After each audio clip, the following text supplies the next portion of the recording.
nosso grande palestrante. Boa noite para vocês, boa noite a nossa querida Lourdes. José Leite, boa noite. Boa noite para você, uma honra, um prazer receber você aqui, José Leite. Obrigado. José Leite é um cara que eu sou muito fã, né? Além dele ser professor, escritor, já deu vários livros, né? Sou muito fã do José Leite. Boa noite para você, João. Boa noite. E hoje a gente está aqui para falar da segunda jornada pedagógica, não é isso, José Leite? Pode ficar à vontade. Nos conte como começou essa jornada pedagógica, além da queda de energia ontem, né? Ontem passamos apurados. Pois é. Mas deu certo, né? Ontem caiu energia, mas veio na hora certa, tivemos um público muito bom lá, né? Praticamente estava cheio o auditório. E começamos falando sobre uma lei muito importante que é velha, né? Mas agora que está vindo em discussão, que é a lei da escuta protegida. Crianças que sofrem abuso, e às vezes a gente acaba sendo, vamos dizer assim, inadequado na hora de acolher essa criança e de ouvir. Então a lei vem trazer algumas diretrizes nesse sentido aí. Então é mais aquela ideia que a gente tem colocado no nosso município, né? Educação feita no espaço das crianças. Então a lei escuta protegida vem nessa direção, nesse pique. E estamos aí, né? Hoje foi a vez do João, ele fez 2 momentos aí, né, sobre avaliação, falando sobre prova do IDEB, aliás, Prova Brasil, que o nosso objetivo é melhorar o índice do nosso município, e também falou com o grupo aí do infantil, educação infantil, que foi bacana. A gente vai conversar direto, vamos aproveitar. O José Leite, a gente aproveita ele, explora ele em outras oportunidades, né? Vamos aproveitar. O João Wagner está aqui, uma boa noite para você. Eu gostaria que você explanasse aí, né, sobre sua palestra, sobre a educação infantil e as mudanças, na verdade, educacional que está acontecendo no Brasil, né? Por gentileza. Mais uma vez, boa noite, Léo, Lourdes. Tive o prazer e o privilégio de falar de educação infantil, que é uma área que eu gosto muito e acaba também sendo um rosto diferente, porque homem quase não fala de educação infantil. Mesmo na carreira acadêmica, a gente tem poucos homens que estudam para falar de educação infantil, né? Então é uma área que eu gosto muito, embora a vida acadêmica tende a desmerecer o trabalho de quem pesquisa a educação infantil. E eu bato na tecla sempre que se a gente valorizar muito a educação infantil, a gente tem como consequência um fundamental, um ensino médio muito melhor do que é hoje, né? Então falar dos desafios da educação infantil, sensibilizar o grupo de professoras que a rede tem, que é extremamente comprometido, e a gente tem e sabe disso, né? A educação infantil é um segmento em que as professoras, quem atua nesse agrupamento, além da qualidade, tem uma paixão com esse trabalho, porque não é fácil, né? A escola lida também com as mazelas sociais, né? De todo tipo, né? A violência física, psicológica, as questões sexuais que se manifestam pela falta na família de inúmeras coisas, então isso está presente na escola. A gente pode conversar bastante sobre isso e depois à tarde falar de algo que é muito importante, que é o IDEB. Tentei sensibilizar a rede, porque a gente tem um IDEB em Orlando do Norte que não é dos melhores, né? Uma escala de 0 a 10, a gente tem um IDEB de 4.8 para o 5º ano e 4.4 para o 9º ano, né? Quando na verdade a meta lá em 2005 foi estabelecida que deveria ser 6 em 2022. Estamos em 2023 e não atingimos. Claro que teve uma pandemia por trás disso em 2021, mas eu costumo dizer sempre que a pandemia em 2023 não pode ser muleta para justificar. Claro. Né? A gente precisa melhorar. Então o objetivo foi sensibilizar os professores para a responsabilização. Não todo mundo é culpado por esse resultado. A Secretaria de Educação, a Prefeitura, os gestores escolares, os professores, as famílias, mas quem sofre esse resultado são os alunos, né? Que a gente tem as competências leitora, escritora, o básico, saber ler, escrever, dominar as 4 operações, ainda num déficit muito grande, né? Então a sensibilização foi para que a gente possa ter uma força-tarefa, para que agora, em novembro, quando for o ciclo 2023, tenhamos um resultado melhor do que foi 2021. João, eu conheci você há poucos minutos, né? Para mim é uma honra, né? Aprendendo cada vez mais. E falo para você, faço parte do Legislativo, eu sempre falei com o José Leite, que é o nosso secretário aqui de Educação, sempre falei com os demais vereadores. Educação, saúde, segurança pública, isso é problema nosso. Tem pessoas que querem colocar problema atrás, e gestores, não, o problema é nosso, nós temos que resolver. Por isso eu sempre admirei o trabalho do José Leite. Eu vejo que a infraestrutura do município em questão educacional mudou bastante. As escolas, infraestruturas, demos toda a oportunidade também, né, para que acontecesse isso. Eu quero te fazer uma pergunta. Você visitou algumas escolas aqui. A nossa infraestrutura está boa, está regular? O que o senhor achou da nossa estrutura? Visitei. José Leite, que é um grande amigo e um companheiro acadêmico, me levou ontem para conhecer algumas escolas, alguns espaços, mas também usei essa referência para discutirmos hoje. Não adianta ter os espaços extremamente equipados se a gente não tem a força docente com qualidade e competência. A relação professor e aluno, ela acontece sozinho numa relação dentro de sala de aula. Então eu posso ter lousa digital, posso ter data show, posso ter todos os recursos, né, que a gente entende que esse agrupamento escolar em 2023 tem presente no seu cotidiano. Mas os estudos indicam, por exemplo, e o grupo aqui esteve em Sobral, que é a cidade número 1 de referência em educação no Ceará, que as coisas simples funcionam. A gente tem a melhor cidade de educação do país, onde você visita e a escola é constituída. Salas de aula, uma quadra, um refeitório e uma sala, que é a sala de robótica, o espaço maker, sala de leitura, tudo num ambiente só. E a gente tem resultado. Mas o que tem de diferencial é o humano, é o professor com este valor e orgulho de pertencimento. Eu sou o professor de Sobral. Então, hoje, na nossa sensibilização foi, eu preciso ter, eu, professor, este prazer e pertencimento, eu sou o professor de Ouro do Norte. Então, eu quero, junto ao meu aluno, que ele tenha o melhor. Então, a nossa maior discussão não é de infraestrutura, porque aqui existe, ela é capaz de fazer com que seja melhor. Precisa melhorar? Precisa, isso é um fato. A educação é algo muito custoso, ela precisa de investimento. Educação não é custo, educação é investimento. É investimento, claro. Mas eu não posso sempre também ficar esse argumento de que eu só vou conseguir ser um bom professor se eu tiver todos esses recursos. Porque a gente tem no Brasil inúmeras cidades que têm todos esses recursos que também não têm esse resultado de IDEB positivo. Então, o que a gente tem como prova hoje, a gente tem das 100 melhores escolas de quinto ano do Brasil, 77 estão no Ceará. 73 das 100 melhores do Brasil estão no Ceará. Então, se a gente for ver as estruturas, basicamente são as mesmas. O que tem é um compromisso local da escola com esta comunidade e essa sensação de pertencimento. Então, claro, quanto melhor é o resultado, eu faço parte disso. E também falamos da questão salarial, né? Os professores no Sobral recebem o piso. Nada além disso. Então, também não dá para dizer que o salário, claro, que ganhar bem, estar feliz, é muito bom. E eu digo sempre isso. O que eu ganho, o professor tem que ganhar sempre mais. Claro. Tem que ter este olhar. Mas também não dá para dizer que é o investimento no salário, que é o investimento em... Isso não, que você pode ganhar muito, e a gente tem provas no Brasil de que não tem resultado. A gente tem cidades e equipamentos públicos extremamente bem ocupados e com material que dá todo o suporte ao professor, mas não tem bom resultado. O que a gente tem como prova é o material humano capaz de fazer essa transformação. Então, essa noção de pertencimento, esse vínculo, e não é romantizar a educação, porque o José Leite sabe que eu sou um profissional que não tenho esse perfil. A educação ela é real. A gente tem inúmeros problemas. Mas eu preciso ter, acima de tudo isso, um compromisso com aquilo que eu me presto a fazer. Então, eu sou assessor técnico pedagógico de avaliação do INEP, sou a pessoa que ajuda na elaboração do SAEB, e a nossa grande discussão é o SAEB avalia aquilo que minimamente deveriam saber, no quinto e no nono ano. Se eu tenho uma escala de 0 a 10 e eu tenho 4.4 no nono ano, muita coisa que deveriam saber não aconteceu, não aprendeu. E esses alunos de 2021, eles já estão no ensino médio e foram com essa defasagem.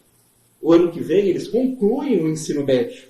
Então, a nossa discussão também hoje é, a gente tem que pensar agora, 2023, eu já preciso pensar 2025, a gente tem que pensar numa educação mais organizada e planejada. E outra coisa, João, a gente não pode falar, aconteceu a pandemia, a gente já passou. Então, agora a gente tem que corrigir se a gente, a cada ano deveria ser 2, então nesse ano a gente tem que ser 4. tem que ser 6, tem que ser 7, tem que ser 8. O que passou, passou. Eu quero aproveitar a sua deixa e quero perguntar ao Zé Leite. Eu vi que o homem é duro, por isso o senhor fez a sua aposta com ele, né? Sim. Eu já vi que ele aqui é bem duro. Agora, nos fale, o que o senhor está fazendo para chegar a esse patamar? Porque a questão da infraestrutura eu sei que tem. E agora, esses profissionais aqui, qual que é o seu projeto para trazer?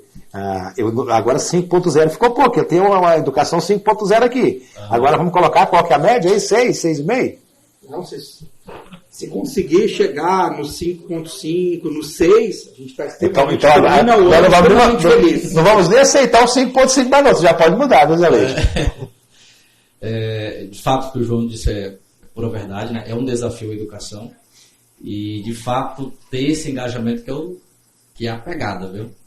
Porque, assim, geralmente, nós, professores, a gente cria muitas desculpas, né? Às vezes, quando não tem estrutura, desculpa a estrutura. Na hora que vem a estrutura, e reclama de uma outra coisa. E o que a gente viu em Sobral, e o que ele viu e nós vimos lá, e por isso que eu levei uma equipe até grande, né, para o pessoal ver. Lá, se você entra numa sala, você não tem nem central de ar, não tem. E com 3 salas, até tirei algumas fotos de salas que não tinha nem porta. Mas lá você vê o professor engajado, a equipe de apoio do mesmo jeito, com o objetivo de ter aquela escola no topo. Por isso que a gente vem trabalhando esses lemas, né? Para tentar motivar o professor, tentar envolver o professor nessa rede, nesse movimento de querer fazer da educação de Urilândia a educação que a gente está colocando 5.0, educação top, boa, em movimento, né? Investindo em todas as áreas. Por isso que a gente vem fazendo jornada pedagógica que nunca foram feitas assim, da qualidade que a gente está fazendo. Agora mesmo, para você ter uma ideia, acabou de chegar, está aqui no hotel aqui executivo, mais 2 palestrantes que são tanto referência no Brasil como internacional, na área de avaliação e também na questão emocional. E amanhã eles vão estar atuando nesse mesmo sentido, de estar criando esse espírito em nossos professores. Né? Esse é o nosso objetivo.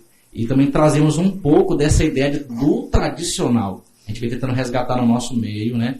Porque existe aquela coisa de fazer uma educação muito romântica, né? De não cobrar tanto, de não exigir, que não pode criar ali um trauma. A gente está colocando que é preciso ter uma rotina dentro da escola de tabuada, de leitura, de treino para fazer as provas, porque Sobral faz muito isso, né? Lá eles treinam os meninos são treinados, de chega a época da prova, eles estão treinados, acho que faz até de olho fechado a prova, que é a mesma prova que a gente faz, eles fazem lá também. Então estamos tentando fazer isso. Com relação ao... Ele até questionou lá na palestra, o que vocês estão fazendo aqui para melhorar o IDEB, né? Nós estamos com um projeto desde o início do ano, não sei se você recebeu o convite, né, que é o Acelera IDEB. Né? Demos camisetas para os professores, fizemos motivação, demos impressoras, nós temos impressora para as escolas, para imprimir material, né, em papel, divulgamos isso, tudo com o objetivo de eles entenderem que a educação de Urilândia pode ser igual a de Sobral ou melhor. Eu até brinquei com o Everett, que eu tive lá, né? Falei, olha, daqui mais alguns anos nós vamos concorrer com vocês. É claro que é uma realidade bem diferente, né? Muito diferente. Mas é para criar esse espírito que é possível chegar lá. Só para aproveitar, é importante lembrar que Sobral, 15, 20 anos atrás, era a pior cidade em educação do Brasil. Então é importante lembrar também esse salto que a gente tem. É o Herbert, que é o secretário, faz um trabalho fantástico, mas o que eles têm de engajamento é o que eu tenho muito orgulho, porque é a minha área de atuação, que é a avaliação, que é a casa da avaliação. E o Zé Leite também quer trazer isso para cá e tem todo o apoio, que é a prática de avaliar. As pessoas não gostam muito disso, né? Não precisa. Por não avaliar, que nós chegamos aonde chegamos na educação. Por achar que todo mundo tem que passar, por achar que vamos respeitar sempre todo o tempo, limite, forma de aprender. Quer dizer, a gente é capaz de fazer tudo isso, mas sempre potencializando as aprendizagens e garantindo. E não como, por exemplo, hoje, no Brasil, a gente tem dados do próprio INEP com relação ao ensino médio, de cada 100 alunos, só 25 dominam as 4 operações. 75%, a cada 4 alunos, 3 não dominam as 4 operações. É preocupante. Então é muito preocupante. Então é o momento, e aí quando a gente fala do papel do professor, né, em momento algum com o objetivo de desqualificá-lo, porque ele é a figura mais importante dentro do espaço escolar.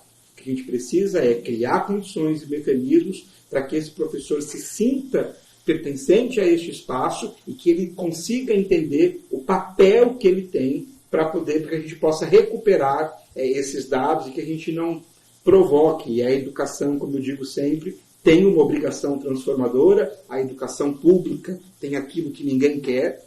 Então, a escola pública ela tem uma função de romper com ciclos viciosos, né? Para que não naquela família sempre vai ser o empregado submisso, o capacho de alguém. Então, a educação pública faz com que a gente possa romper ciclos, mas ela tem que ter qualidade para que essas pessoas também possam se destacar, para que possam concorrer em pé de igualdade, ingresso em escola técnica, na universidade, como aqueles que têm condições de pagar, porque a gente não cria essa discrepância toda que existe hoje, né? João, o senhor é professor, ele é professor, só que eu sou político e sou radialista. Eu vou só grifar que também serve, que a gente não quer ser deselegante com os nossos convidados aqui, por às vezes uma fala, a pessoa pega o nosso vídeo, tira só aquela parte que interessa. Quando o José Leite falou a questão de Sobral, de escolas, que uma sala não tem porta, a outra não tem ar-condicionado, não significa que aqui vai tirar os ar-condicionado e nem as portas. Ele só está dando um exemplo, porque tem muitas pessoas maldosas. É só um exemplo. Tanto é que quase todas as escolas têm ar-condicionado, já fez cobertura na quadra, quase todas as escolas foram reformadas. Porque as pessoas, tem algumas pessoas que, eu falo com mau caratismo mesmo, pega só um pedacinho do vídeo, entendeu? E fala, o secretário disse que a escola não precisa ter nem porta, entendeu? Só por questão de esclarecimento mesmo. Eu sei que você quer fazer uma pergunta. Deixa eu pegar só esse microfone aí, eu sei que você quer fazer uma pergunta. Na verdade, assim, vocês estão lá, né, para fazer, você como secretário, né, prestar o melhor trabalho, né, na educação. Então, assim, você dá as condições necessárias, né, de trabalho para esses professores. Aí é o que o João falou, né? Então, assim, o que falta, na maioria das vezes, né, assim, eu como mãezinha, eu percebo isso também, a sua fala foi muito importante, né? É a questão humana, né? Então, assim, até quero mandar um abraço para a professora Isabel Lima, né, que é uma figura. Aí, esse ano, eu tive o prazer de conhecer ela, né? E vi a forma que, quando você falou, nossa, eu já lembrei logo dela, né? Então, assim, a forma dela realmente educar, né? Aí ela falou assim para mim, achei lindo, muito lindo. Ela falou assim, primeiro ela vai, olha cada rostinho, passa a mão no cabelinho. Aí ela falou assim, antes de educar, eu amo. Eu achei, nossa, isso para mim foi, assim, eu nunca vi um professor falar dessa forma. Então, assim, um grande abraço, Isabel Lima. E para mim, eu falei para ela também, falei, você serve como base, um modelo, né, para as demais. É isso. José Leite, continuando aqui, né, vamos aproveitar mais, depois eu vou convidar o José Leite para falar de secretário. Hoje vamos falar da jornada pedagógica. Depois nós vamos falar coisas mais polêmicas. O José Leite sempre vem comigo, sempre muito carinhoso. Vamos aproveitar o João. Hoje, amanhã também, tem o último dia. Eu queria te pedir uma coisa, nos dê um conselho. Por quê? O problema, eu vou falar para você, para a gente solucionar. Tem que entender poder legislativo, poder executivo, secretário, professor e o mais importante, o aluno. O aluno também tem que querer aprender. Ele não pode querer só exigir uma escola boa, um professor bom, se ele não quiser realmente estudar. Eu conheço alunos aí que pagam para fazer a matéria dele. E ele está achando que é uma vantagem. Mas o aprendizado é seu, vai morrer com você vai viver, vai morrer com você. O meu aprendizado vai servir para você, para mim te falar, mas não vai servir para você passar em uma faculdade, para você fazer uma prova. Nos abrilhante com hábito não se cria aos 17 anos de idade. Sim. Então esse é o grande problema também na educação. Não dá para querer exigir este comprometimento. Porque no ensino médio você tem que se preparar para ingressar à universidade. Hábito como de leitura, de comportamento, de respeito, se cria desde pequeno. Por isso que eu reforço quanto a educação infantil é uma etapa da educação básica hoje obrigatória, que até alguns anos atrás não era, então hoje obrigatória, e o quanto isso impacta no restante do tempo, né? Eu costumo dizer sempre, ainda disse hoje com as professoras, né? Na educação infantil e nos anos iniciais, a família é tão presente na escola, é uma briga, né? A família quase está lá querendo entrar em sala de aula, está presente, chama, vai. E à medida que avança na escolarização, esse distanciamento aumenta cada vez mais, a ponto de que lá no 3º ano do ensino médio a família só vai ou porque foi via conselho tutelar, Ministério Público, porque se perde por várias razões também, porque eu também não quero ir na escola, não quero injeção, 1000 coisas que faz com que haja esse distanciamento. Mas o importante é criar hábito. E aí uma outra coisa que a gente pode também ter, para ter qualidade, que também a gente pode utilizar a prática de Sobral, é a questão de continuidade. Não existe e não existirá qualidade em educação se as pessoas entenderem que a cada 4 anos, por uma questão democrática, que pode se mudar, governos, achar que cada um que entra faz o que quer com a educação. Este compromisso não existe. Eu posso dar o exemplo de São Paulo, porque eu sou de lá, e durante 28 anos servidor da rede estadual, a gente teve, porque a gente pode falar assim, mas São Paulo seria um exemplo disso. Durante 28 anos foi o mesmo partido. Durante 20 anos a mesma pessoa, Geraldo Alckmin. Eu ia fazer uma pergunta para você aqui, mas eu não vou ser deselegante. Se o senhor é de São Paulo, o nosso secretário de Estado aqui, né? Você é de São Paulo, mas eu não vou te fazer essa pergunta, né? Eu vou te poupar dessa pergunta. Ele afundou a educação paulista. Espero que ele não faça o mesmo aqui no Pará. Claro, ele tem um mérito. Ele criou em São Paulo repasses de dinheiro para as escolas, que até então não tinha. Ele investiu muito em infraestrutura, mas ele deixou o humano de lado. Ele acabou com a carreira docente, o que faz com que a gente tenha cada vez mais um número elevado. Na verdade, em São Paulo, pela dimensão, né? A gente está falando de 4 milhões e 500 mil alunos, né? Um universo de quase 5 mil escolas, 250 mil servidores que atuam na educação, como anualmente tem aumentado os afastamentos de professor por doenças de saúde mental. Isso tem aumentado muito. E é nítido que eles colaboraram. Então, quando a gente fala dessa questão da continuidade, durante 28 anos é o mesmo partido. 20 anos a mesma pessoa. E cada vez que trocava o secretário de Educação, ninguém dava continuidade em nada. E Sobral assume um compromisso, nesses últimos quase 20 anos, de que não importa quem seja o prefeito ou quem seja o secretário. Eles têm consolidado que as práticas educacionais serão sempre em continuidade. Então, o que a gente também tem hoje, e faz com que, inclusive, a gente tenha no Rio Grande do Norte essa dificuldade, porque se a gente pegar os índices do IDEB aqui da cidade, desde quando começa o ciclo em 2007, a gente tem ciclos em que o IDEB foi maior do que a gente teve em 2021. Mas a gente teve depois, em 2017, um ciclo menor. Isso nos mostra que a falta de continuidade. Então, assim, isso, qualquer especialista em educação vai estabelecer a necessidade de continuar. Como isso não acontece, a cada 4 anos todo mundo quer inventar a roda e começa do zero. E aí, com isso, então, aquilo que era bom não se continua, porque se for governos de oposição, o compromisso é muito mais político do que, de fato, um compromisso pedagógico. Então, você, mesmo que deu certo, você não quer, porque se continuar dando certo aquilo que o outro fez, vai dizer, então não foi esse governo, isso é do outro. João, nós aprovamos um projeto, porque tinha muito de o prefeito, alguém, para disputar uma eleição, a Secretaria de Educação, aí colocava ali o diretor da escola. Nós aprovamos um projeto, quem elaborou foi o secretário. Eu queria que você desse uma opinião. Você acha que a gente acertou nesse projeto de colocar os diretores? O Zé Leite vai explicar. Seleção, né? Por seleção. Os nossos diretores aqui são por seleção, por currículo. E explica direitinho o projeto para ele aqui. Você vai dar uma opinião para a gente. Se a gente acertou ou se a gente retrocedeu na educação de lá. Seja sincero. Nós temos um projeto, viu, João, aqui no nosso município. Foi um desafio, né? Foi muita briga aí com o sindicato. Briga assim no sentido de debate, né? E nós chegamos realmente, finalmente, naquilo que a gente queria, né? Que era o nosso objetivo para melhorar essa empolgada de melhorar a continuidade, né? Isso. E aí hoje o diretor do nosso município não é mais educação política. Ele passa por um processo seletivo. Envolve currículo, prova, né? E aí, se ele passar, aí sim ele vai assumir uma escola. Então, ele hoje tem mais autonomia e ele fica por 4 anos. Por 4 anos, não é mais. Acabou a eleição e não trocar. No caso, os que estão eleitos aí, né, os que foram aprovados, vão ficar os 2 anos dessa gestão. E se tiver uma mudança de gestão, ainda continua mais 2 anos numa gestão seguinte.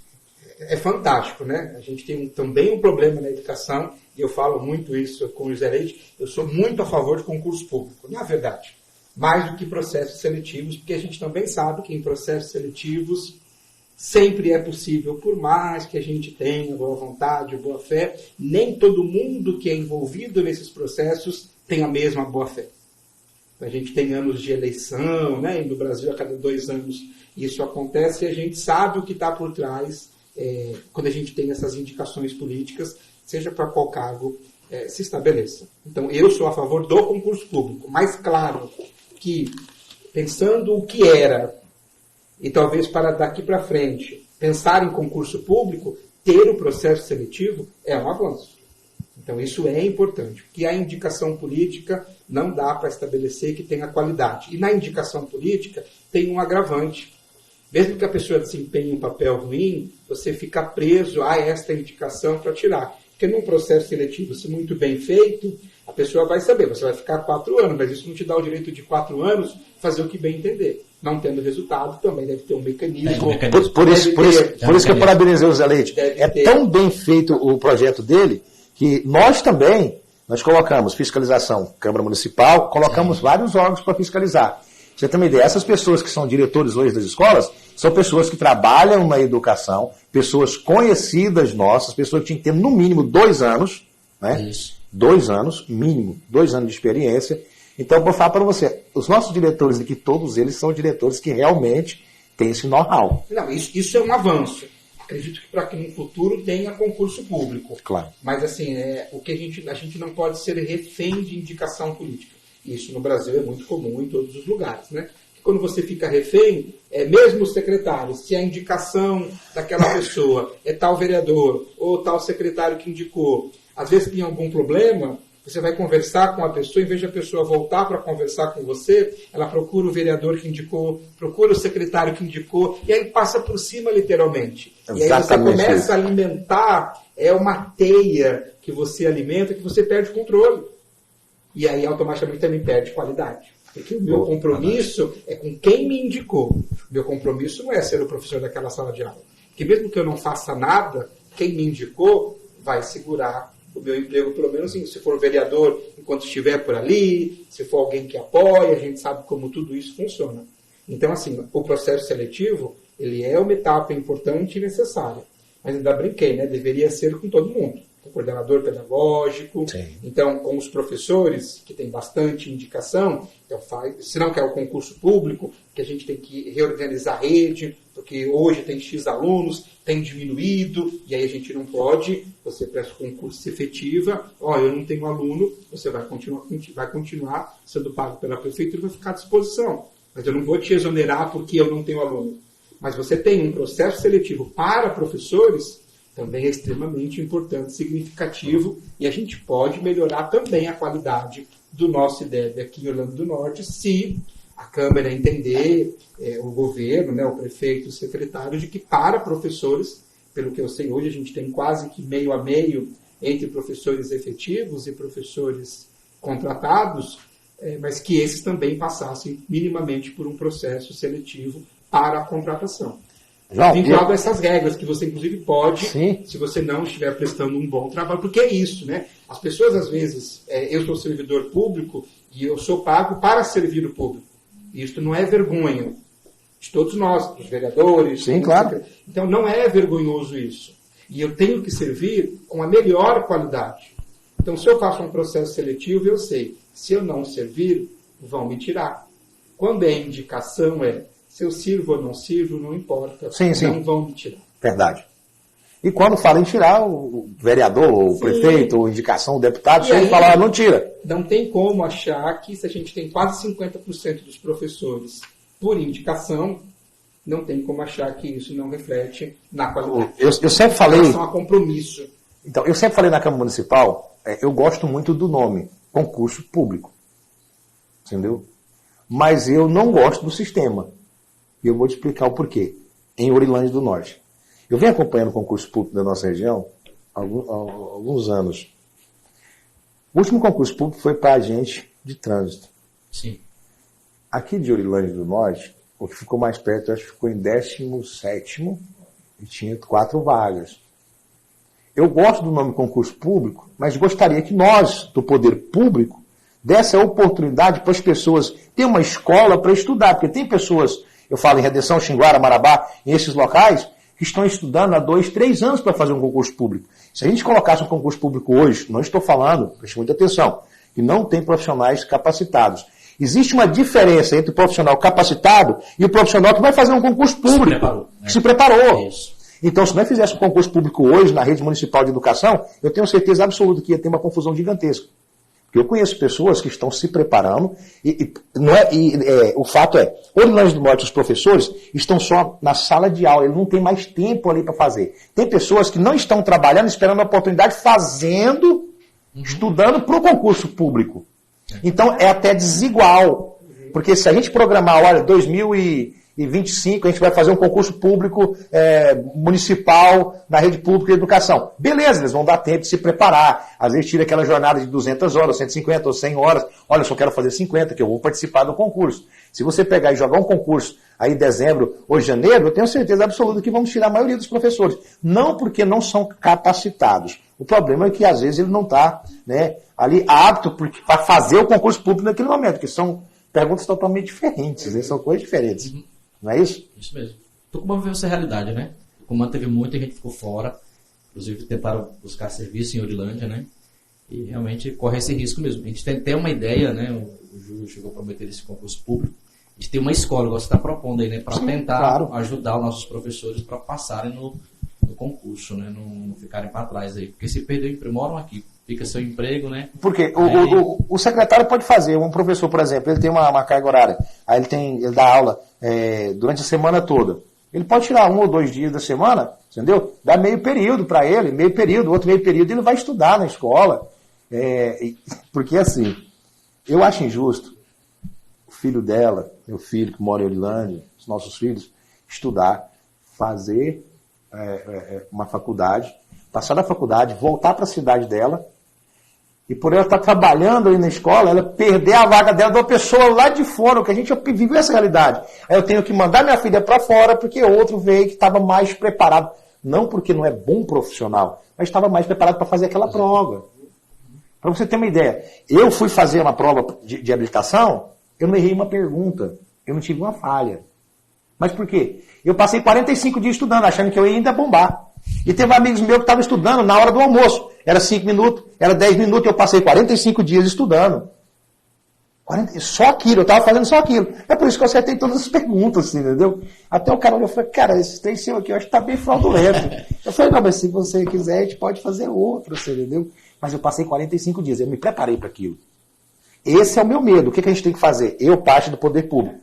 Primeiro, criar uma estrutura para esses profissionais de todas as áreas, dar essa oportunidade para eles, que seja de vigilante, alguma coisa, para depois a gente fazer um concurso público, imagino eu, para a gente fazer um concurso público para que dê.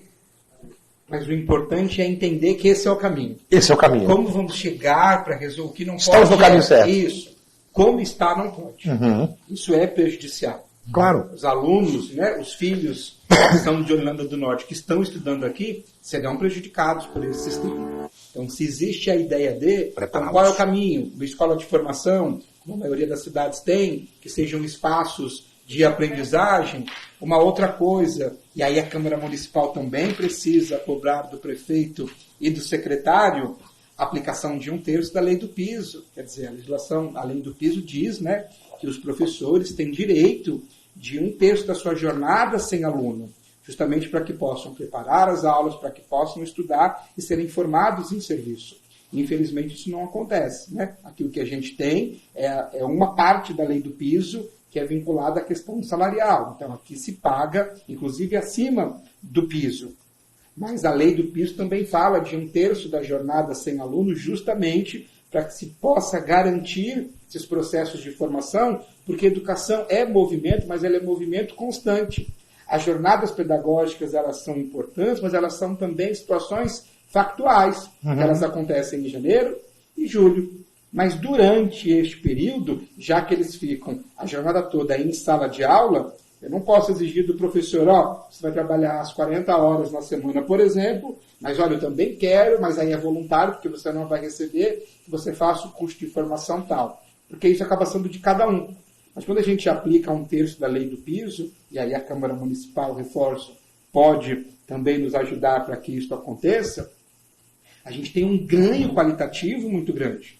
Porque esse professor vai poder ser cobrado pela Secretaria de Educação para que ele utilize esse tempo para estudo e formação. Porque hoje isso não acontece e também é um prejuízo e tudo isso vai influenciar no resultado do IDEB. João, tem várias perguntas aqui, mas tem uma aqui que eu achei bem interessante. Eu acho que o Zé Leite e você pode responder qualquer um dos dois. Como tem se desenvolvido a educação inclusiva no nosso país? Totalmente exclusiva, né? A gente tem, de modo geral, o público-alvo da educação especial, existe um discurso político muito bonito. Nossas escolas, nós incluímos. O discurso político de qualquer estado de São Paulo, de qualquer município, de qualquer estado do Brasil, é tudo muito bonito. Na teoria, aos olhos e aos ouvidos de quem ouve e quem vê, acalma o coração. Mas na prática a gente sabe que não é assim. Por mais que a gente fale, nenhum professor contra a inclusão ou a educação especial. Nenhum professor. A diferença nenhum professor é formado para isso. E o que acontece eu formo profissionais, coloco nas escolas e digo, agora professor, trabalha com aluno autista. Eu sou, por exemplo, especialista em transtorno do espectro do autismo. Mas eu fui estudar lá na Unesp em São Paulo e fui fazer o curso. Mas como professor, como biólogo ou como pedagogo, nunca ninguém disse na minha licenciatura como trabalhar. Eu tenho lá o deficiente intelectual na escola, mas nunca ninguém disse como faz para trabalhar. Quem tem paralisia cerebral, na deficiência física, nunca ninguém dá este suporte. Então, assim, existe uma teoria de que as pessoas vão sair das universidades, ninguém sai. Mentira. Porque o que eu ouço na universidade sobre educação especial é a história da educação especial. O que é um autista? O que é um deficiente físico, visual? Tem que ter para o aluno surdo, o interlocutor de Libras, tudo isso eu aprendo, essa rede de apoio. Mas quando eu vou para a sala de aula, ninguém me deu estrutura ou condições pedagógicas de, na sala de aula, estabelecer de fato uma intervenção pedagógica. Para fazer o mínimo, né? E aí a legislação diz o quê? Temos a legislação federal, os profissionais dos AEs, né? Mas assim, um AE para a escola inteira, muito pouco para a escola inteira. Às vezes a gente tem um profissional de atendimento educacional especializado que tem que atender todas as deficiências. A gente está querendo um gênio então, né? Porque é difícil. Se especializar em uma já é difícil. Imagina eu fico na escola para atender qualquer aluno público da educação especial. E ninguém tem o domínio de todas essas áreas que são muito específicas. Então, na prática, a gente potencializa um processo de exclusão. Agora eu viro para José Leite. O que nós, do município, estamos fazendo para inclusão? Júnior, vou só enfatizar aqui na conversa do João, né? Eu tenho um filho, né, que ele tem TDAH do espectro autista, e realmente é da forma que você está falando, né? Então, assim, eu tenho certeza que o José Leite, como secretário, está fazendo o possível para melhorar. Mas é da forma que você falou mesmo. Então, assim, há muito o que fazer, né, José Leite? Sim. Na verdade, o desafio é tão grande que se você pega, por exemplo, uma PAI que é especializada, né, nessas atividades, aí um centro, você vai ver que até eles têm dificuldade para fazer esse atendimento. Porque, na verdade, o atendimento acaba sendo individual, Léo. Acaba você tendo que montar um plano individual por aluno. E aí é um desafio. Você pega um autista, mas não é só o autista, tem um espectro, né? Existe um espectro, cada um é diferente do outro. Né? Então, vai ser um grande desafio. Nós temos melhorado muito. Se vocês fizeram uma varredura aí, né, na nossa rede, hoje a gente tem andado muito em relação a esse ponto do autismo. Nós fizemos até jornada, que nós somos especialistas. Hoje a Marta faz um trabalho excelente nesse trabalho aí.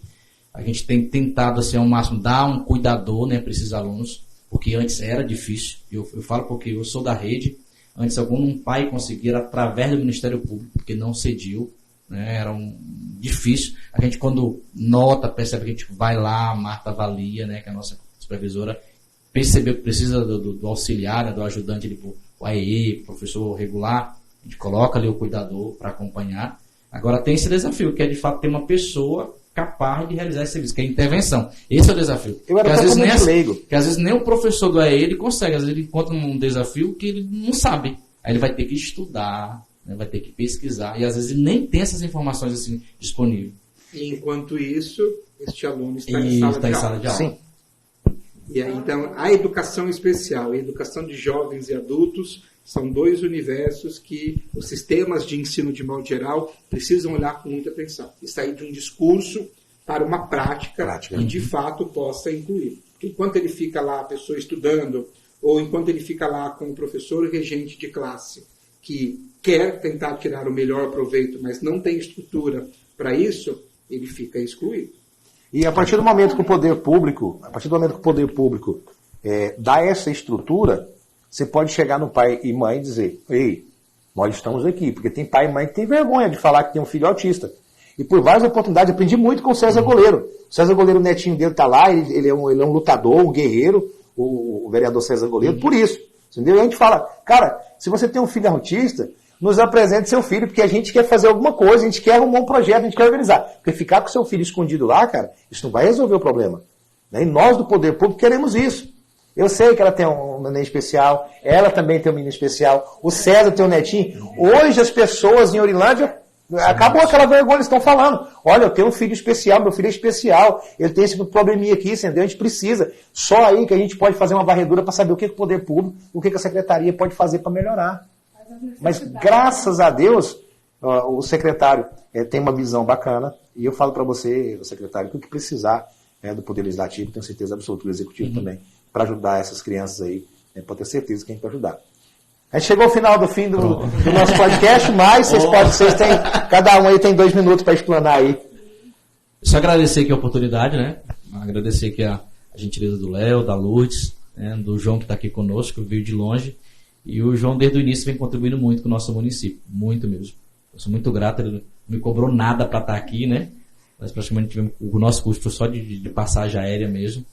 E, por exemplo, hoje nós temos um ganho muito grande, devo muito a ele, que é o Conselho Municipal de Educação, que não funcionava, hoje funciona. Hoje tem resolução, tem nota técnica, faz uma série de coisas, consegue andar. Reuniões regulares, e tem avançado. Hoje autoriza as escolas, não autorizava. Eu peguei as escolas aí, tudo sem autorização, porque o Conselho Estadual não queria mais autorizar.